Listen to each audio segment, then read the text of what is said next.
வாழ்வில் வார்த்தை ஊழியங்கள் வழங்கும் இன்றைக்கான இறை வார்த்தை. இயேசு கிறிஸ்துவின் இணையற்ற நாமத்தில் வாழ்த்துக்கள். 1 பேதுரு 5:6 இவ்விதமாய் சொல்கிறது: ஏற்ற காலத்தில் தேவன் உங்களை உயர்த்தும்படிக்கு அவருடைய பலத்த கைக்குள் அடங்கியிருங்கள், அதாவது பொறுமையாய் இருங்கள்.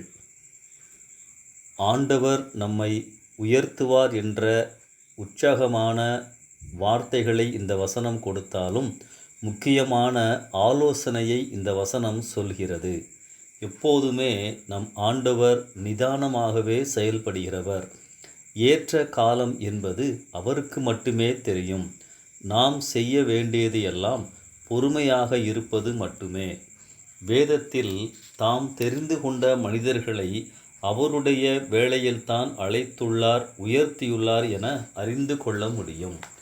3 மனிதர்களின் வாழ்க்கையில் ஆண்டவர் செயல்பட்டதை இன்றைக்கு தியானிக்கலாம்.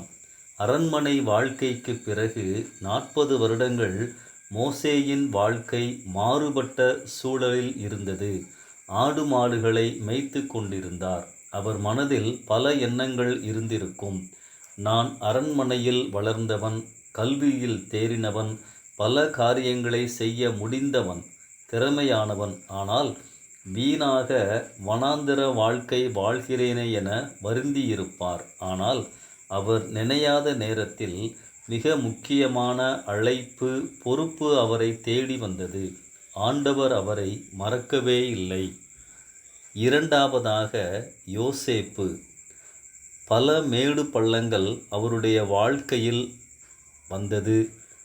சகோதரர்களால் கைவிடப்பட்டார், குழியில் கதறினார். சிறைச்சாலை காலங்களில் தன் தகப்பனை, வீட்டை நினைத்து வருந்தியிருப்பார்.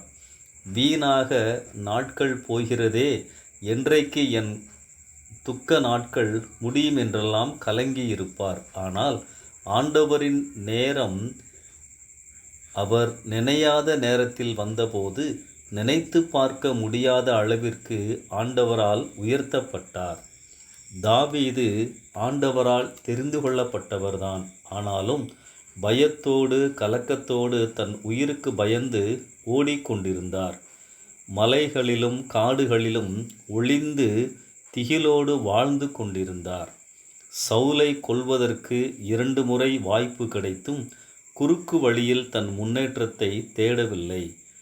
தேவனுடைய நேரத்தில் தாவீது உயர்த்தப்பட்டார், இஸ்ரவேலின் ராஜாவானார். அன்பானவர்களே, என் திறமைகள் வீணடிக்கப்படுகிறது என சோர்ந்து விட்டீர்களா? என்னை நிரூபிக்க வாய்ப்புகள் இல்லையே என நினைக்கிறீர்களா? உயர்வு வருமா என சந்தேகப்படுகிறீர்களா? கர்த்தரின் வார்த்தைகள் ஒரு நாளும் மாறுவதில்லை. நீங்கள் அவருடைய நினைவில், அவருடைய கரத்திற்குள்தான் இருக்கிறீர்கள். ஏற்ற வேளை உங்களுக்கு கட்டாயம் வரும். பொறுமையாயிருங்கள். கர்த்தரின் தாமதங்கள் எப்போதும் அற்புதங்களிலேயே முடிவடைகின்றன. உயர்த்துவார், ஏனெனில் நம் ஆண்டவர் உண்மையுள்ளவர். இந்த சிந்தனையோடு இந்த நாளை ஆரம்பிப்போம்.